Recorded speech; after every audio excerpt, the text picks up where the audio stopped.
Welcome to AI PHYSEC Today, the physical security industry's first podcast dedicated to uncovering the mysteries and the opportunities around AI. I'm your host, Don Marone, and I'm really excited for this episode's guest, where we talk about how to operationalize AI. Meet James Conner, the head of corporate engagements at Ambient.ai. With decades of leadership across PeopleSoft, Oracle, Symantec, and now driving corporate engagements at Ambient, his career reflects a pioneering spirit in global security. At Ambient, his team leverages the power of computer vision to reimagine physical security, delivering safer, smarter, and more efficient operations worldwide. Recognized as a security technology design top 10 mover and shaker 2006 and a winner of the 2025 Security Innovators Award, James has reshaped industry approaches to risk management by converging cybersecurity and physical security disciplines. Earlier in his career, he helped Oracle, PeopleSoft, and Symantec strengthen global enterprises against evolving threats, and later as CEO and principal consultant, he advised and served as an interim CSO for organizations including Yahoo, Facebook, Wells Fargo, Glassdoor, Stripe, Splunk, and FireEye, building the foundation for today's AI-powered security platforms. Beyond enterprise leadership, James co-founded the GSO events for global security and launched the physical security track at RSA in 2009, fostering cross-industry collaboration. And today, as an inventor with multiple AI patents, he continues to invest in and advise ventures at the intersection of AI, data infrastructure, and intelligent security technologies. Now, let's jump into the conversation with James, learn more about how to operationalize AI. All right, welcome to the podcast, James. Hi, good to see you, Don. Yeah, good to see you too. I'm glad we had an opportunity to connect. We've met several times, in the past, and we've had really some fun, interesting discussions around how AI is impacting the security industry. And you mentioned this topic to me that piqued my interest around operationalizing AI, or how to operationalize AI. And so before we jump into the topic, I figured you could give the audience just a brief bit of your background that's maybe more elaborated than my intro once we first came in. Then we'll jump into the line of questioning. Sure. I won't do the long version because I'm 64, so it's I have a lot of stuff that I did beginning in the U.S. Coast Guard, moving into some other government roles, and then into security technology. But we're talking 80s, right? So they gave me computers when I was in the military just because I could type. So that kind of dates me. But I cut my teeth on enterprise technology, at Sun Microsystems, always doing global stuff, always doing global risk, looking at the expansion of technology companies, because based here in Silicon Valley, I had kind of a bird's eye view of all of the growth and the risk associated with it. I mean, just as an example, the cyber was nothing. Like, we used to run cyber, and then, now, of course, it's really powerful department. But my last job was running technical security systems at Symantec. I got, again, huge education there, running all the physical security technologies. And then I started my consulting company, and I was there for 10 years prior to meeting Shakar and Vikesh, who were at Stanford, coming to Ambient. So my experiences across, I did cache vaults, I did design, I've done almost every aspect of physical and logical security throughout my career. That's awesome. Yeah, man, that was great. Thank you. So I do want to start off, as we set the stage for the audience, about this idea of operationalizing AI, right? So from a high level, what does it mean to operationalize AI? We were talking about this before. I really do believe that it's probably one of the most important topics that everybody is asking about, and it's centered in the, ideas and misconceptions. And we were talking about like self-driving cars. Is all this AI going to lead to all self-driving cars, or will humans have a part in it? And so when we start talking about operationalizing, I think everybody gets into this old mindset of asking, will AI do this? Can it do this? And you need to start from, do you want it to do that, right? Not can it do it? So the conversations we need to start thinking about when we're operationalizing is, first of all, just say AI can probably do that job. Assume that, and figure that where in this process do we want to have our human interactions, and where do we want to have humans, AI agents? And that'll lead to a clearer path of operationalizing. So where that really meets the road in deployments is when you're looking at how you're going to do guard dispatching and how you're going to do certain things. You can get an alert about something, and then you can use what's emerging. It's the agentic portions to sort of even do natural language to start to have tickets open and notifications and escalations and orchestrations and things like that. So I think that the operationalizing portion is where all the benefits are going to be. And it starts from the mindset of thinking about what role do I want the humans to have, not what can AI do. Yeah, I see what you're saying, because it seems like what can AI do seems a little limiting, as opposed to it's already here. It can already do what do we want to do with it, Yeah, a I little mean, bit more action oriented. mathematically, it's funny because, they'll say it's going to be Einstein and an ant. And anybody who thinks that we're Einstein's not reading the room right, because it's definitely going to be, it's going to be smarter, it's better, faster, more capable in all those ways. So, we need to figure out now, right now if you ask AI, what is it? It's likely to say that it's human because it's a culmination of all of human experience and so forth. And this is a safer place for us to be able to kind of interact with it and make it more of an augmentation for us, right? Yeah, it's interesting you mentioned that. I'll take like a sidebar and come right back to the questioning. But like when you mentioned that the Einstein versus the ant, one of the guys, the grandfather of AI, his name still slips in my mind, but he was part of one of the founding members of OpenAI, the older gentleman. He recently has a theory around the idea of making AI safe is that it should have motherly instincts because it'll be most likely to want to protect humanity like a mother would a child. Because ultimately it will be smarter and more capable than people is basically what he's saying. And there's no way to protect us unless we give it that kind of a motherly instinct to protect us. So just thought that was kind of a weird, wonky thing to throw in, but it felt appropriate. Yeah. Yeah, I think as we move into the AI, that those are sort of the sci-fi things that go down the road of what happens when it becomes sentient. But I think now, for the practical purposes, we're not really there yet, and we still do control all the levers, and it is very safe because AI is really everywhere. It's it's how you get your playlist from Netflix.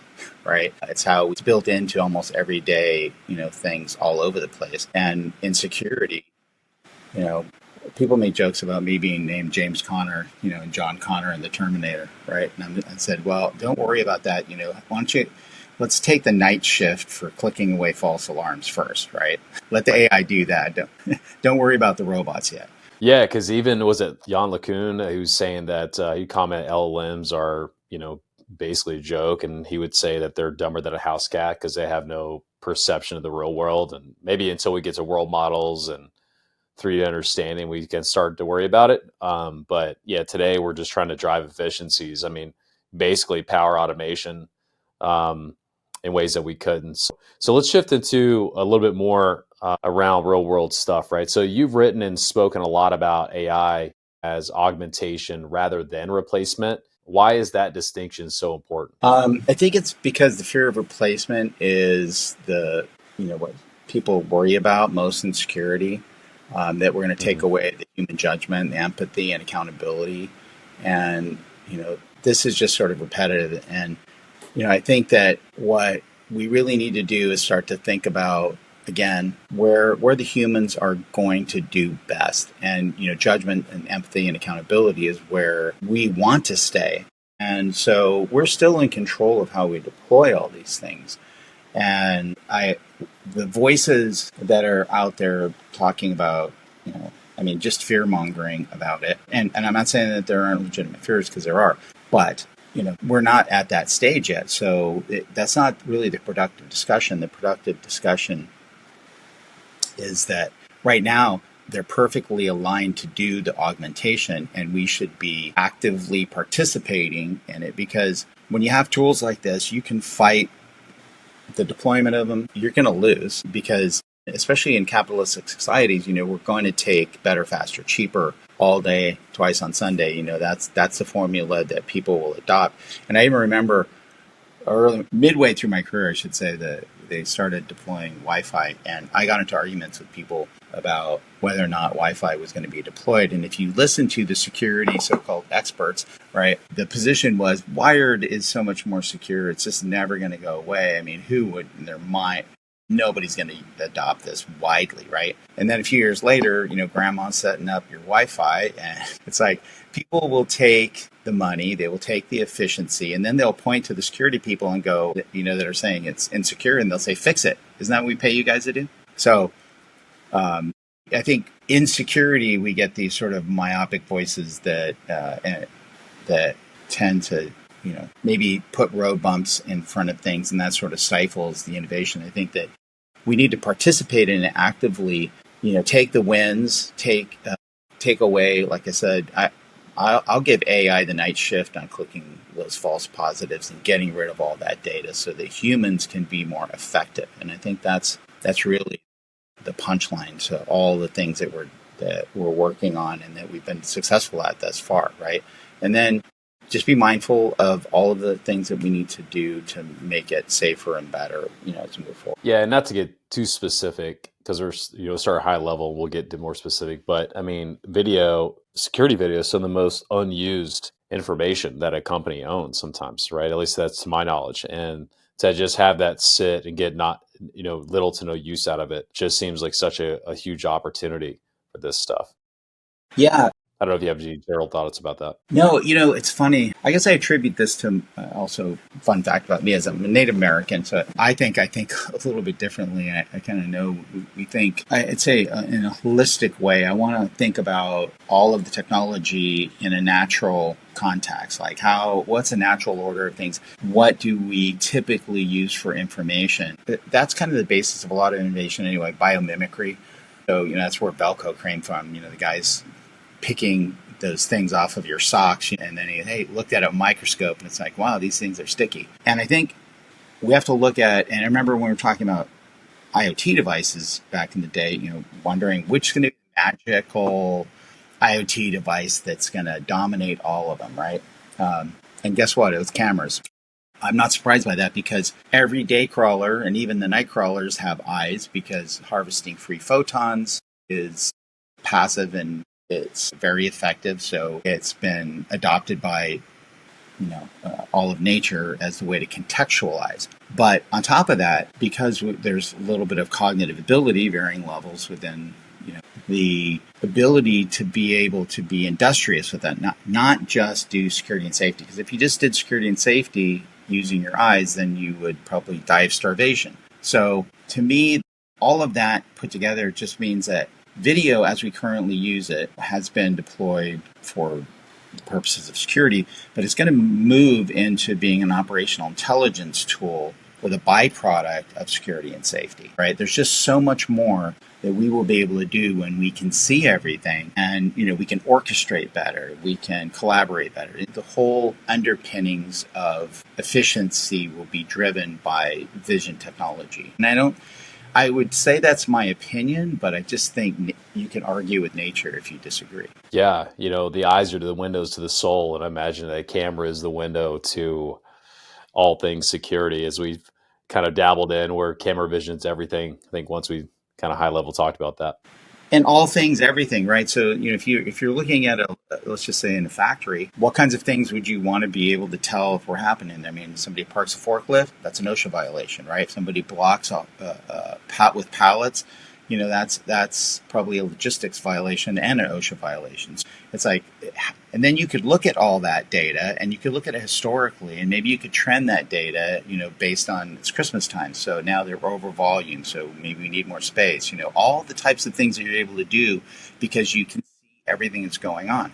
You can also see somebody falling down, somebody getting hurt, or somebody, coming in and doing violence. Like all of those things are on the table. Those are smaller fractional events, right? That's the 1% of the time that you're having. 99% of the time, there's all these operational efficiencies that we can gain from looking at things. And I believe that this is sort of the path because this helps pay for security. And again, I would say just like in life, we are industrious with our ability to be able to see and contextualize. We do things, we plant or whatever we do to survive, and then we monitor for threats. So I see our enterprises being very similar, being operationalized intelligence so that you can be more efficient. That's going to pay for looking at security. Yeah, 100%. I know we've talked about this. I've said this on some earlier episodes, but I've always believed in the security industry, especially from the enterprise side, is that they're paying for operational efficiencies, a lot less of the risk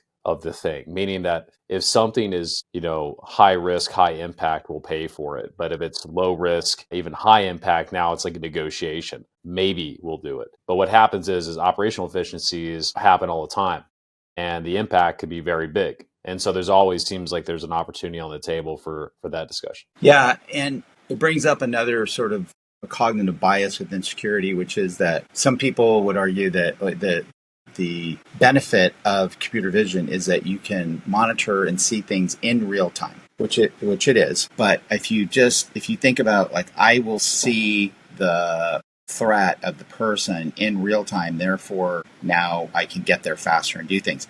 I think there's actually a better argument to that, and I'll do a plug for a really good friend of mine. His name's Alon, and he owns a company called Black Labs Global, and they do billionaires. I can't tell you which ones, but they're the biggest ones. And he's an ex-intelligence guy, and his wife, Noi, are just, obviously, when they're doing billionaires, you've got the credentials. But their theory of operation, and I've known him for years, and we've talked about this, from counter intel, and how that's being done, that the golden goose that lays the eggs is something that can tell you what is going on and not have false positives, right? So that's why I encourage them to, deploy Ambient, which he did. And for them, it's being able to, just see a human when a human is there, right? Because their analysts can tell things before things happen. So he tells a story, and I'm not going to try to butcher it, but where a prime minister, had a phalanx of security people around him, and this person who had been monitoring just walked up, stuck his hand through, which we've seen even in the United States, and, was able to get to the prime minister. So their takeaway from that is, we have to be able to see people casing these places. And he's got a great story, which I encourage anybody to reach out to him if you want to actually get the details of it, because he can share more about it. But where they're watching and they see somebody stealing a truck, and that starts an investigation because they hit the brakes, and that's unusual, right? So the little thing that you might not ever catch, his analyst said, we got to keep an eye on this. I mean, who steals a truck and then hits the brakes? So then they start monitoring a gang activity, but they were able to almost a year later predict when they were going to hit this place and deploy guards. So they did like 4 hours of guard force for a year investigation. And the thing is that the guys never knew they were being watched. So to me, the end of all of this security story is that when we can watch bad guys before they know they're being watched, instead of them casing our security protocols, we're going to win. That's the winning strategy, right? They don't know they're being surveilled. Just like if we had guards posted all around it, they wouldn't know they're being surveilled by the bad guys. The bad guys, if they can surveil you and you don't know, they're going to win. So that's the key transition in how we win. Right. I love that.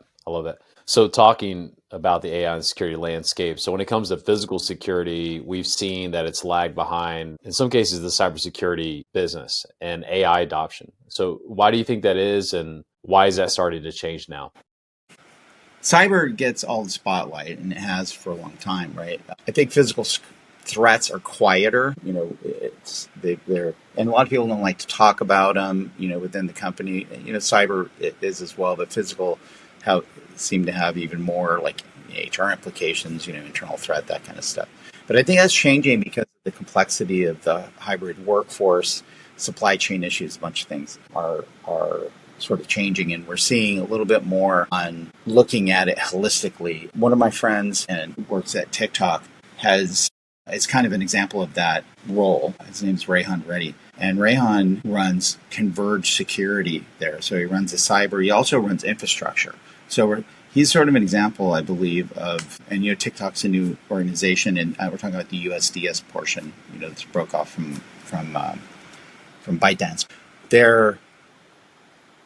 Their unification of all these processes, I think, for them wasn't like forward thinking. I think it was, in their minds, it was just practical thinking. Like, this is how you should do it when you take a fresh look at it.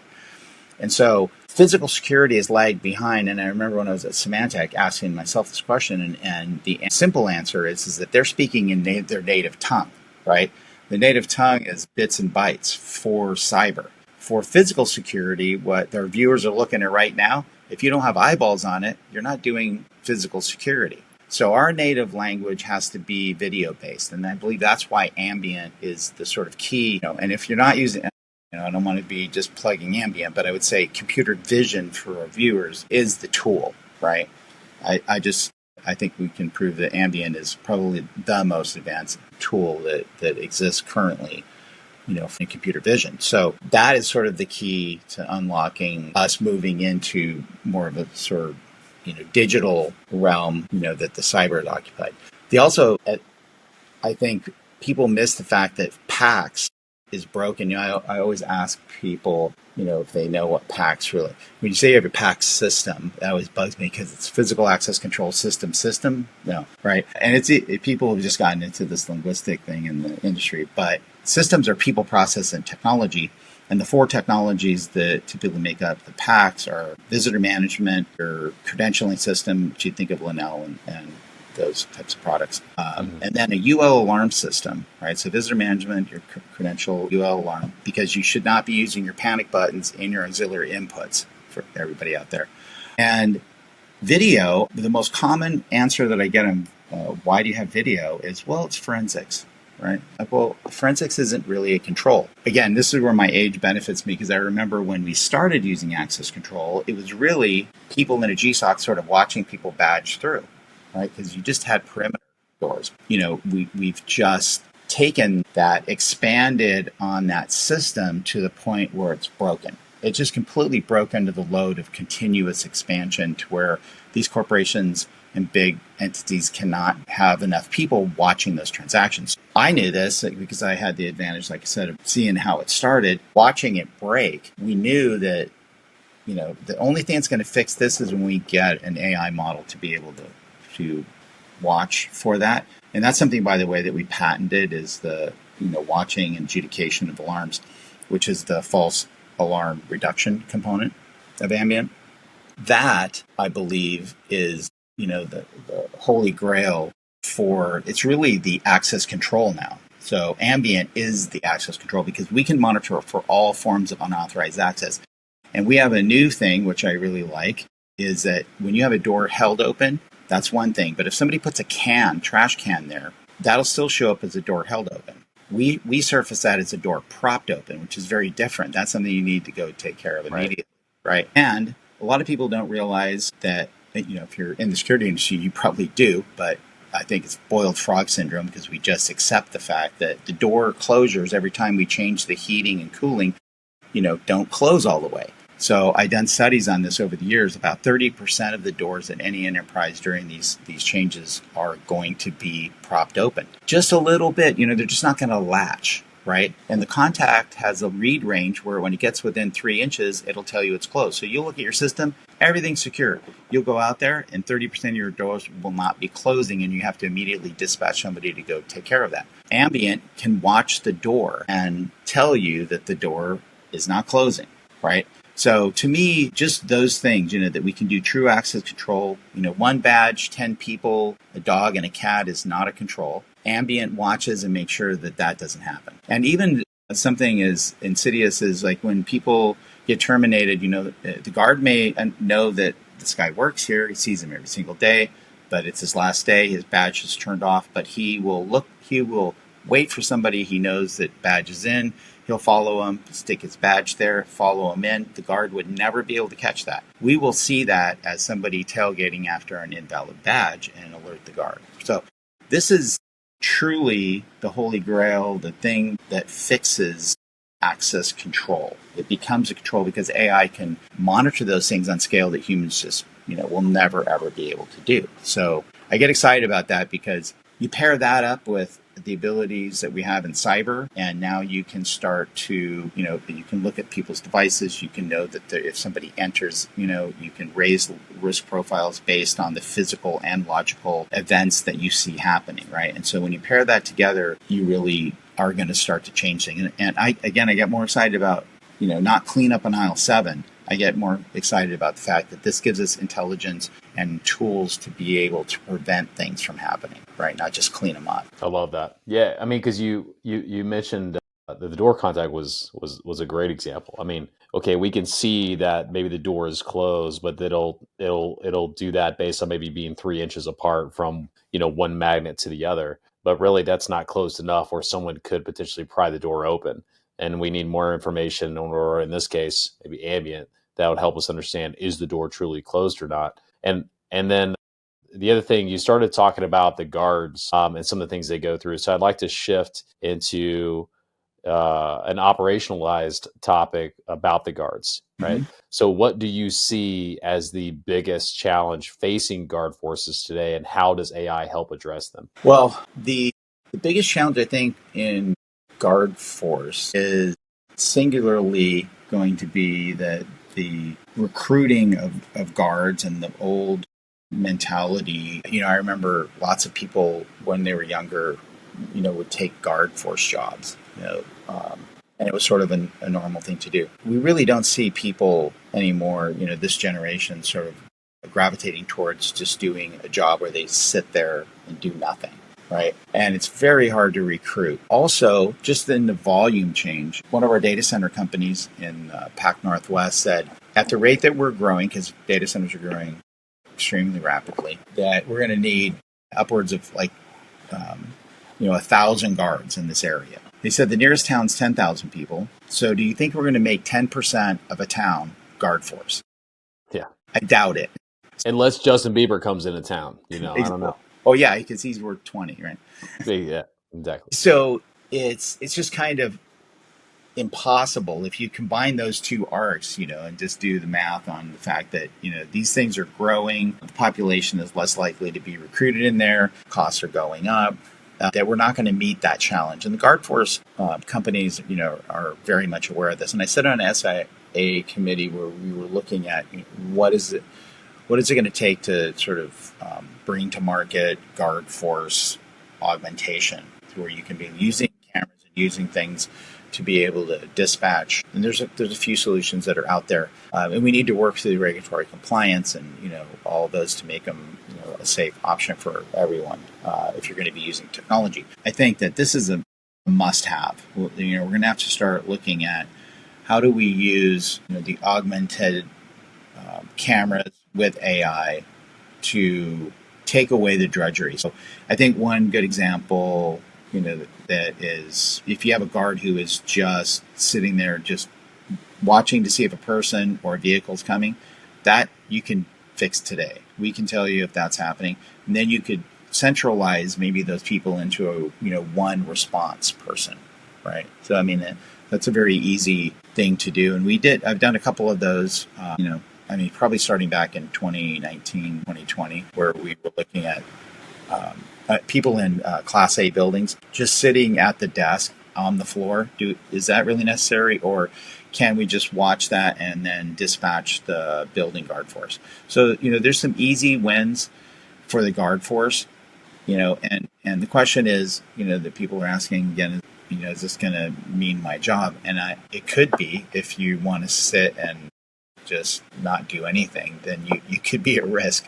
But I don't know many people that are terribly worried about that, that are in the workforce. They would prefer to be higher paid with a better mission. I love that you said that, because so in my day job, I'm focused on solving for repetitive and mundane tasks for small, medium businesses mostly. And a lot of that comes down to things that are repetitive and they suck. And so, when we think about a guard's role, right, there can be a lot of things that could be repetitive and that suck. And a big thing that I've told people, I just gave it AI 101 training, is that if you fall within that role, that's your job, or someone close to you has that job, I would hope that they would see what's happening in the world with AI, and they would want to sort of upskill and reskill into something else, to graduate into something else. And so the guards certainly aren't immune to this either, right? And so when we think about this topic about worrying whether AI will take away jobs, which is my next question, It's another operationalized question is how do you see AI changing the role of guards and GSOC operators, let's say over the next 5, maybe even 10 years? Another really great question that I was talking about this recently. I had an opportunity to go to Boston and speak at the Accelerize SIA event, which is kind of a new event. Really surprising engagement and mix of young people that were there. And it's good to see that there's a lot of women coming into the security industry, and I'm seeing a lot more of that, which is very encouraging. So, the mix of and diversity within those groups were awesome, and they were super engaged, right? And I think what we're going to start to see, with our GSOCs is just a lot more mobility, a lot less being tied down to, a workstation per se, right? And I don't think those will go away entirely, but we'll find a new way to be able to have a mix that is not just people sitting at workstations. There'll be a lot more response oriented. And I think that the agentic portion of AI will become very sort of partner like, so that, you can use your AI partner to do the mundane things. I guess I can kind of run through a scenario where that might be a likely thing, is that if you were being dispatched for a broken window and then you get on scene and it's a very simple workflow because it's a broken window, but you get there, it's a break-in, right? Okay, well, there's now a person in there. This is a dangerous situation. I still need to dispatch somebody from facilities to clean up the window. However, I don't want them coming right now because it's an active break-in. So, you have to, so who, and I would like the police to come right now. So you have all these things going on, right? And this is where humans do very bad, because all of a sudden they get fight or flight, or they get right worried about if they're doing everything right. High pressure, yeah. Right. And they're not wrong, because in those scenarios, we highly judge people because we have all that evidence. And then those folks are just, usually skewered for any deviation of protocol, et cetera. It's a very tough situation for the workforce. But you can imagine if you had this agentic partnership where you could speak in natural language and then have all these things happen. It could make suggestions for you. It's documenting as you move forward. So I think that the GSOCs will leverage, and again, I think the linchpin is computer vision. Computer vision gives us the ability to do the detection, decipher what's going on in real time, understand all of those things, gives you that, lighter cognitive ability that's necessary to be able to ask the questions, to have the agentic portion perceive so that it can help you move through the situation safely. That, to me, is where the GSOCs will start to change, because most GSOCs that you see, they're impressive with all the dark rooms and big monitors that are up there. And then you ask them what they do, and they're like, well, I click away false positives, right? And they're watching the biggest offenders of doors, and they got CNN over there. And these are the biggest companies in the world doing this at $300,000 for 168. And a 168 for our viewers is a week. That's how they charge, a week of 300 or 24-hour, coverage for a person. So it's just an enormous cost with almost no benefit. I think that those days are numbered, and we're just going to move into a much more effective, and these will take on, I believe, the life of the company. In places where it's super high security, you'll have a little more rigor. You'll have those in places where it's not as, the threats aren't as big, and you might want to have a hybrid person being able to do things. That agentic portion combined with the ability to be able to watch everything like ambient and dispatch and do that will be able to allow for hybrid situations as well. Like I was talking about, you're an operational intelligence officer, is helping do secure or operational efficiencies, safety, and security all at the same time, right? It seems so multifaceted. Like there's so many opportunities to help with a guard force as opposed to what they couldn't do before. And sometimes when I think about this agentic era that we're starting or we're in, is that it does two things. One is it helps us become more efficient at something existing. And the other one is allows us to do something new that we couldn't do before, right? And what I'm hearing is a kind of a little bit of both. I don't know what your perspective is on that, or if you've seen anything even new that's come up that's been interesting to you. Yeah, I think we're seeing it with our customers. I mean, Ambient is kind of already there, I think, enabling those kinds of transitions. I think that they're just natural transitions that we're going to see. When you talk to, and I know you've talked to all the same people in the industry that will say the same things. These are good people too, by the way, so I'm not mocking anybody that says this. It's a good thing to say. But when you say you're going to be concierge, right? So you're a security person, but now you're concierge, right? Because they know the daily activity. They want somebody who's nice, friendly, and enabling. Sometimes it's conflicting because you have to be a security person. Sometimes that's not as friendly. Get out of my lobby. TSA is the best example of 5-star customer service, right? Exactly. Yeah, they're just wonderful. Although I tell you, one of the things they've done now is they put a family line. So I saw this 2 airports. They've segregated families so that they can have somebody who's nice, so they're not traumatizing children, which is a good idea. But isn't that funny? But I think what we're going to see is that sort of split personality, which we're trying to impose into these people, has just never really worked that well. We're going to be able to do better at that. We're going to be able to actually have more of the concierge portion of it.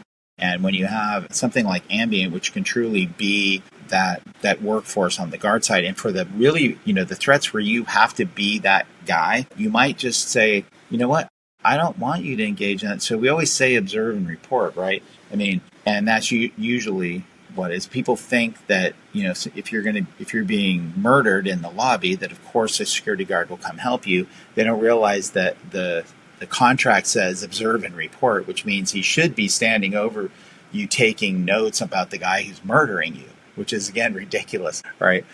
Now, we know that some guards may or may not do that, but there's a lot of TikTok videos where you see the guards just holding back people while somebody's getting pummeled, right?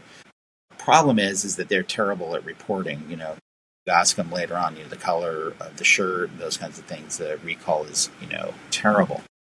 That's tough too when you're under difficult, emotionally straining situations. A lot of recall has issues. I mean, it could be heightened and it could be highly skewed depending on the person's ability to recall information. Because your brain actually lies to you. Not to go for our viewers in another corner, but it's kind of funny that if you see a car crash, the sound gets here afterwards and travel, but your brain stitches it together and tells you that it was simultaneous, right? I mean, it just literally lies to you because as it tries to make sense of what it's seeing. And so that kind of thing, goes away when you have empirical things like cameras and AI watching it. And so it's a better tool for us to be able to do that. But from a risk standpoint, if we remember, just again, my age here gives me a little bit of a benefit, remembering that we didn't have so many guard forces prior to the 90s. It was the electronic implementation of the electronic alarms which did that. And when we got to the high false positives, pretty soon police said they're not going to respond anymore. I need to because they were up to chasing around false positives all day long, and that wasn't sustainable. So where we are now is that if I was looking at a place, I would say, do I need a guard here? If I have notification that somebody's breaking in and I have a 4-minute response time, why don't I just send that alert to the police force who I pay taxes to, who is fully indemnified at no matter what happens or if they make a mistake or anything on the property, like it's not my liability. Whereas if I have a contract guard force, that's my liability. And anything that those guard forces do, it's more complicated, than having, law enforcement come. So now that we have a tool which can tell us if somebody is breaking in or somebody is on property or any of those kinds of things, and it can go directly, you can just draw a circle. If at your 4-minute response time, you're probably better off doing that, than having a person, sit there watching it. So to me, that lowers risk totally. It lowers cost. It just has better outcomes because guard force was never supposed to be, law enforcement, right?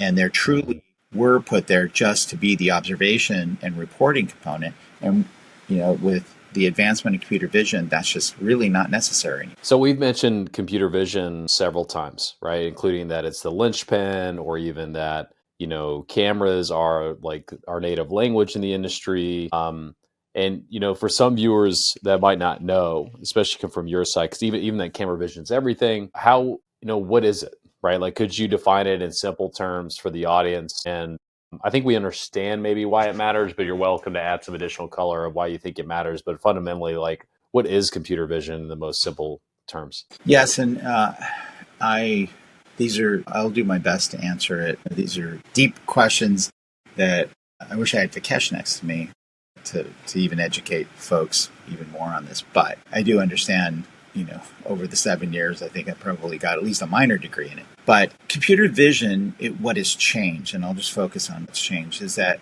if you're looking at me right now and you were using analytics, what would be happening is it would be analyzing a template of a known human, which would include the rest of my arms and my legs, not just my torso and head. When you do that, you have to set a threshold and say, how much of this model do I need to see before I will declare that that's a human or that it's in this model?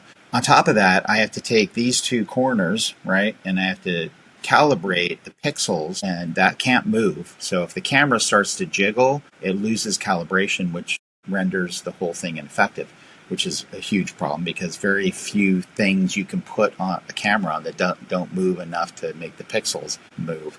And the more, the more pixels you have, the finer that tuning is. So these are very problematic. And what ends up happening is you either don't detect it or you do detect it. And if you have enough of it, you have to have a scene so big that, it's not practical to be able to think you're going to see everything within the scene, because we always see people occluded, one behind another. And so it just generally doesn't work. I didn't get that. Could you try again? So that's my AI talking back to me. They always do. I know. Yeah. Bad AI. So where we've made huge advancement, this is where AI really distinguishes itself, is that it doesn't do analyzing of pixels. It's doing machine perception. And perception is what humans do.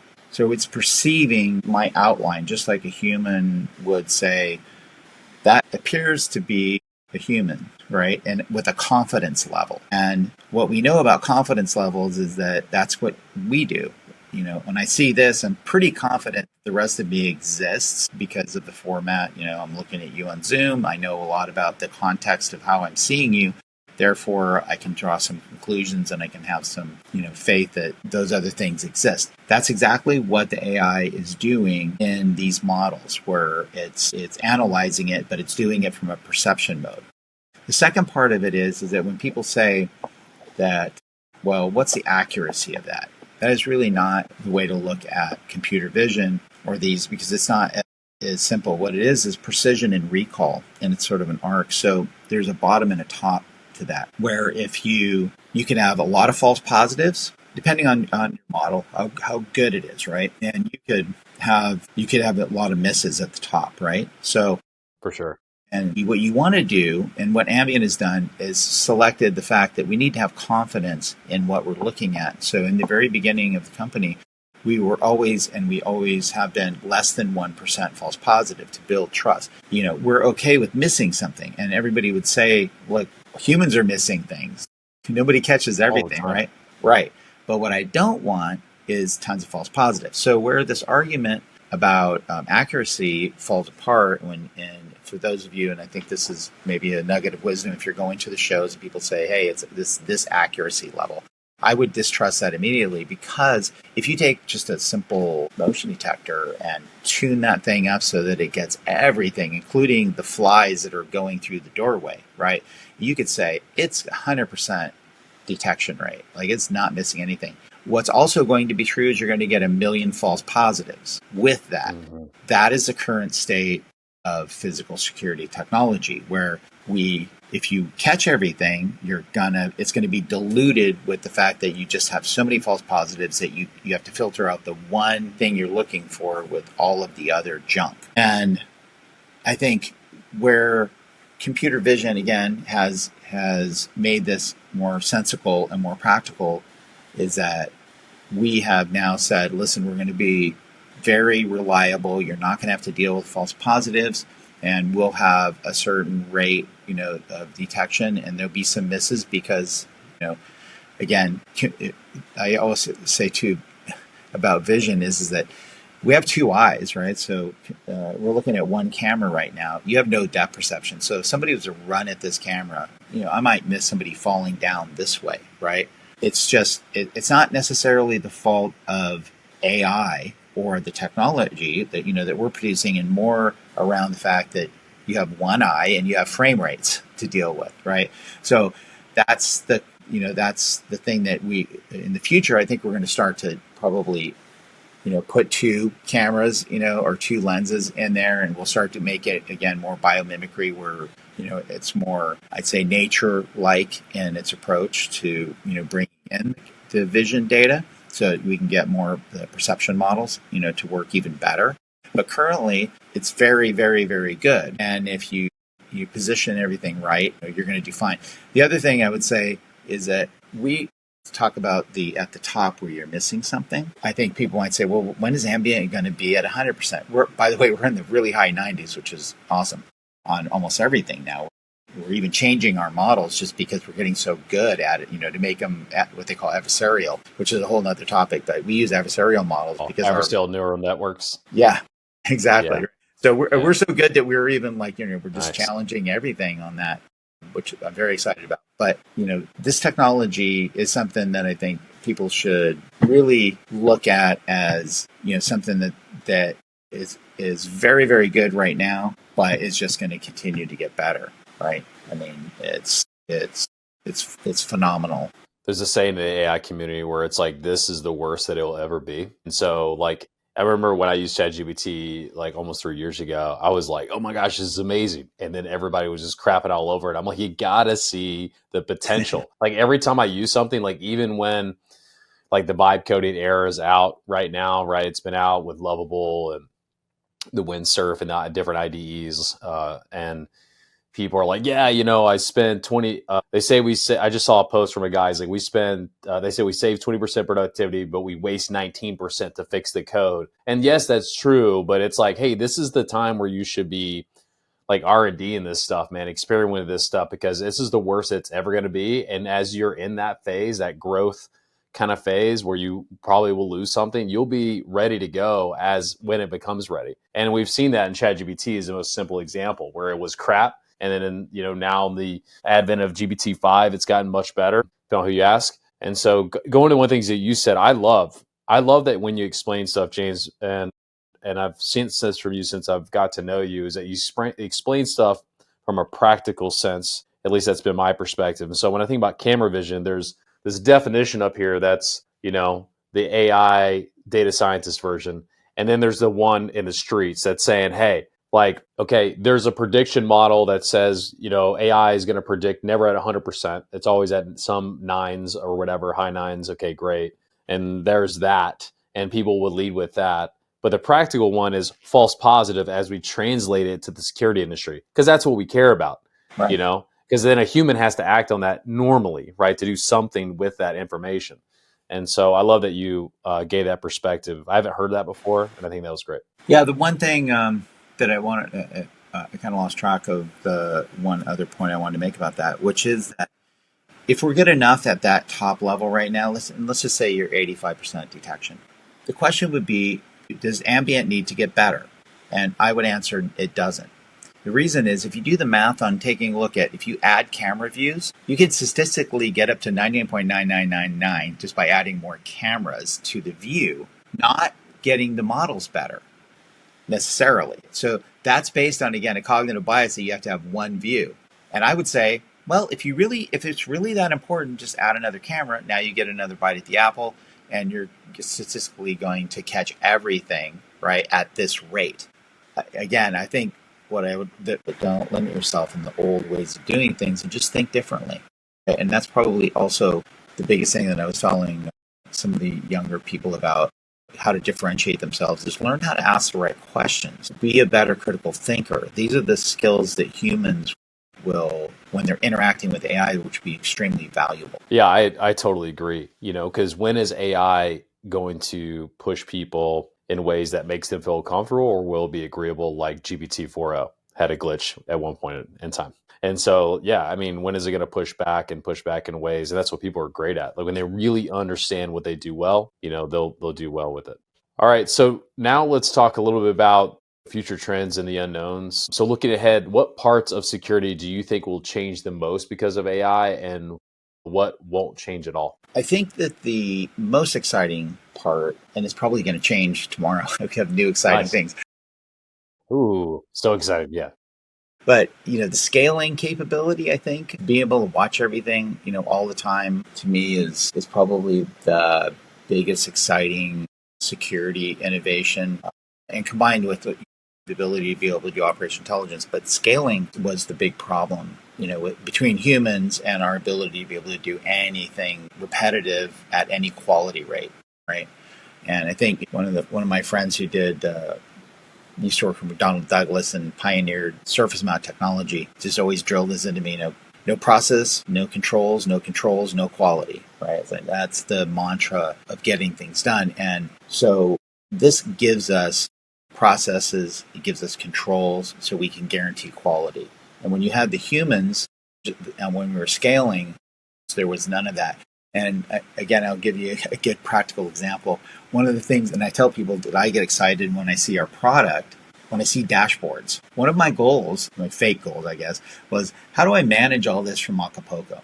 I mean, actually, maybe from my boat. And one of the hardest things to do in guard force is you have one guard. 100, you think that's 100 guards harder than one guard? Yes. One guard is terrible to manage because you can tell them to do things, or who's the witness if they're not there, if they're there, if they do a good job, don't good, and so you might have 100 of those guys in 100 field offices, and then you're coming for your contract renewal, and you're going to get into a fight with the end user and procurement because they're saying, well, how do I know these guys are doing anything? I have no idea. So I'll tell you what, that one of the innovations is on that is that when you have one of these little devices like your phone, it actually wakes up when you look at it, right? And just boom, right? My dog Bucky. Why is that? Oh, yeah. there's more. But it records that. So imagine now we can send, so it records it as a data point. So if I send an alert to one guard and then this wakes up, I know he saw it. And I went, what? That's perfect, right? So in our product, we can tell you if the guard saw it, and then it starts measuring the times. If it was two guards, I can see who saw it first and who responded, to it first. And I can see all the history of that. And then I can track that against an SLA. So if you say, hey, I got a 4-minute response time, which is kind of average, how well are we doing on that? And then if they're not making that SLA, is that our fault, or is it VMware campus was like, I don't know, it's like 3 miles long. It's huge, they had trails and stuff. So yeah, if 3 of your guards are over here and you get a call over here, you might not make that SLA. Is that your fault? No. I would surface that. And you could we even ran drills, and got the data to say in these scenarios, you can't meet the SLA. So either accept you can't do the SLA, or let's get some more people. Again, another holy grail of being able to defend, your program and what you can do and what you can't do, and set yourself up to actually be able to achieve that. So, those capabilities are, I think, foundational, right? And new, and they're unassailable too. Like, who in their right mind wouldn't want to be able to do that and manage that way, right? Because you could have it layered between, the dashboards with the SLAs, response times and all that, to a local person who goes up to a regional person who goes up to a national person who goes up to a global person, right? And watching it holistically against each, from the top level, from the global, like all your guard force everywhere, and how well do they do? And that's all possible and native, within Ambient. That's pretty cool. Yeah. So pre-release. So tell me, I'm curious to ask you this question. So when it comes to AI, like, what are the biggest unknowns we still need to solve for? Like things like privacy, regulation, or even public perception. Like what do you see is the biggest unknowns we need to solve for when it comes to AI? I think that the biggest unknowns, we've touched on some of them, that they're going to be truly how do we integrate the AI, into the human experience, and how do we operationalize it, and what is the impact going to be on the workforce. There's a few studies, and I shared one with you, and there's some others that are popping out that are, not great for people entering the workforce, right? So new people coming into the workforce are going to have a really hard time because AI takes that mundane, but those were usually paths for inexperienced people to gain experience. So we need to figure out some ways to be able to, and I'm working, a lot more within the SIA community, and I know you and a lot of other people are starting to contribute more to these groups where we can start to be more supportive of how, we can bring new people in. And I think that those are some unknowns currently because they're highly dependent on the decisions that people are going to make that are divorced from central management, right? These are sort of like the aggregated communal decisions, which we're not in total control of. And that's why I like SIA and some of these other groups that can start to begin to give guidance on this. And they have really great leadership with them. And I think they're all stepping up too, which is really good to see. So that, and I also think that, and maybe this is a category of people that are misperceiving it, but I think how quickly that change is going to happen. I think there's people generally that it's unknown in the general public. I think that it is, I feel like it's kind of known. We already know that it's going to be changing more rapidly than people have expected it's going to be because people adopt these things. And I always say, think about the first time you used ChatGPT, like you were talking about. Did you ever not use it after that? And you were like, okay, yeah, this is now my tool, right? And you've never deviated from that. Most people haven't. When they want to go do a mundane task, they lots of different things, writing, list making, all those things, they go right to ChatGPT. I don't think you've ever had a tool that was that quickly adopted, just boom, right? Because it has so much value, like immediate value, right? It's life-changing. And so I think that their perceptions tend to be that everything is like it was or like we've seen it happen before. And so we saw adoption like this. So AI adoption will be like this and AI adoption is going to be like this, right? And so I think the unknown for people, again, is, what that impact is going to be. And again, another misperception is, what's the capability of the AI? Everybody talks about that as an unknown. And like I said, I think it's a known. It's going to be much better at everything. And so that's why I think these podcasts are great. And I thank you again for having me on because I think getting the word out for everybody, and I know you do a great job of doing this, that these are the discussions we need to have, right? Not the generalized tinkering sort of discussions about whether it does this or does that, right? We need to get into the bigger questions about how we're going to be interfacing with this and what the broader implications are across the entire industry. I'd say, the world writ large, right? Those are what the experienced people should be spending their time on. So I want to have two more questions for you, and we're going to wrap up here. The last one is in kind of closing and vision, and the other one's going to be kind of a light, fun thing to end with, something you talked a bit about earlier. So this next one, this one, a little bit more serious, is if you could leave leaders with one question to ask themselves about AI, what would it be? And this is something you had hinted to me regarding a Stanford study about AI agents. Yes, and I think probably we'll be able to leave the link to the study when you publish this. But I think the question that needs to be asked, in the next 10 years, what do you want AI to ignore and what do you want it to never miss, right? I think that's the way I would phrase that. Because that question forces leaders to think about the responsibility and priorities, and values of how they're going to be engaging with AI. And I think that is probably the singular most important question that we need to kind of drill in to the community and sort of start to get people to answer, right? And again, we talked about this, that we're seeing this more too, people leaning into community. And I think that's a more human thing. I've always been, I've had sort of one foot in my native culture. I'm from Fort Peck tribe in Montana. So I'm a Assiniboine. I'm Red Bottom Clan. It's funny because my dad was an AIM guy, which caused me trouble when I was getting my background check. He's considered a terrorist. But we think of things in circles, right? So thinking, coming into culture and having in one foot in both, I've always been struggled with that. The lack of community, this forceful individualism. And this led to a lot of innovations too. So a anti-cultural either side, right? It's more that there's good and bad parts about both.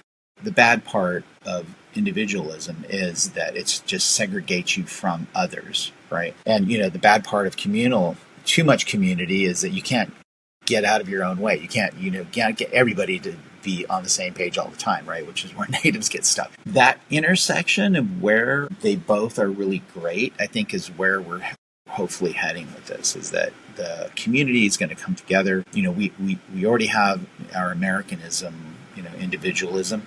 And so if we can get more community-based things going within our groups, and I know you do a lot of this work, you reach out, you're doing your podcast, and I think that's God's work, if you will, on how we make everything better, and we make AI a really human effort, right? And if you think about AI as a culmination of all human experience anyway, right, I think that it is human. It's humans with human-like technology, so it's a very human effort, right? And it just gives us more time to be able to do that. That where we were spending our time on mundane things, we can spend more time doing what we're doing right now, which is having discussion, bonding over the things that we and our common values and things that we want to be able to do, and thinking about those things and being better thinkers rather than better, pen writers or whatever it is that we do that's mundane, right? So yeah, I think that's probably the question of that's the paper that we were talking about. Again, we put in. It really goes through about workers that want to, the AI to do their low value tasks. And they give a lot of statistics. 46% plus rated that positively. So that's interesting. And I think that's probably going to grow. And that there's a mismatch between what workers want and where AI is being built, fundamentally in some cases, not ambient, obviously. But I think we need, again, get in there in the community and start to be able to impact that, right? And human AI partnerships are the preferable model moving forward. This is an extensive piece of work with a lot of data behind it, and they threw numbers at it. And that the core human skills are starting to shift a little bit. So the demand is moving away from just like pure information processing towards interpersonal relationships, organizations, like I was talking about, decision-making skills, and that we need to invest in reskilling as a priority, because that change, I think, is going to be, again, more dramatic than people really think, but that's where the investment needs to be. And that the barriers to that are trust and acceptance. A good portion of the workers express, concerns over that. So I think the future is where AI is going to be handling the noise, and that, humans are going to handle the nuance. And together, that's going to really create just better, more empowered environments. I love it. Yeah, a lot of what you said, I've taken like this meta route, like this deep route around, because that's all my whole life is related to this AI front right now. And what in a world where we remove all this stuff that's repetitive and mundane, like what's left, right? There's jokes that say, yeah, I need a robot to do my laundry so that way I can write that book that I always wanted to write, even though I'm a terrible writer, and I'll figure that out once I start writing it, and I'll have ChatGPT write it, so they don't ever really write it. So it's like, it's a joke, but at the same time, I also think like there will be things that we've done that we maybe will have to find that we'll have to level up to stay relevant, right? So it'll become more competitive. I use an example of like networking, right? So if you imagine the best networker or the best salesperson that aka James, that's thyself, right? And so let's say that them, and in a world where that human interaction ability of what makes those people great at those things, that in a world where the repetitive mundane is gone, is now that person that was the best is like fifth best, and the person that's the best is so exceptional we can't even imagine it. So those human skills are, let's just say that the expectation of, or the level that they can climb is going to be higher than we ever could imagine, because we never really could, because we were stuck in the crappy things that bogged us down from doing that, like updating CRMs. I just remember just the amount of time that I spent watching my computer boot back in the day. It's just like, I just sit there and it just reboot, and then it was like, okay, updates, and you're like, I probably have a year, of just watching these things boot. So it's definitely the tool. I always think about, the argument between whether or not you want to be a blacksmith or a mechanic. We're still getting into a mechanical buggy, right? But so many more jobs are up leveled, because of that. And so I think, again, human agency, we still have that. And I can speak for Ambient in this regard, and I'm very blessed to just have met two of the best people, smartest people I've ever met, Shakar and Vikash, who had made some of these breakthroughs at the Computer Vision Lab, but they also have shared values. The shared values was that we all agreed that this company was going to be built on ethical AI. So we were never going to be doing anything that had to do with PII. We were never going to introduce anything like skin color, age, any of those sort of things that create bias.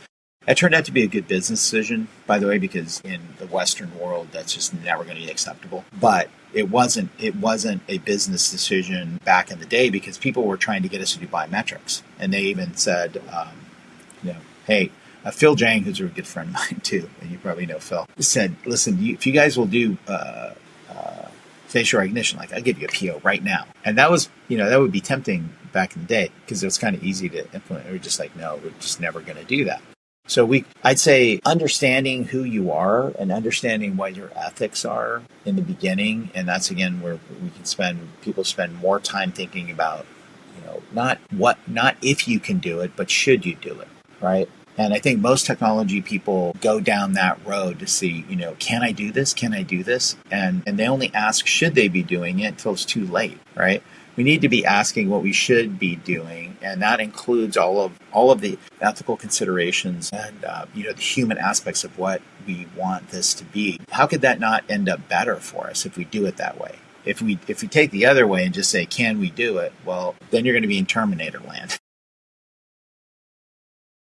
I love that. Yeah, it's a should versus the could or can. Yeah, that makes total sense.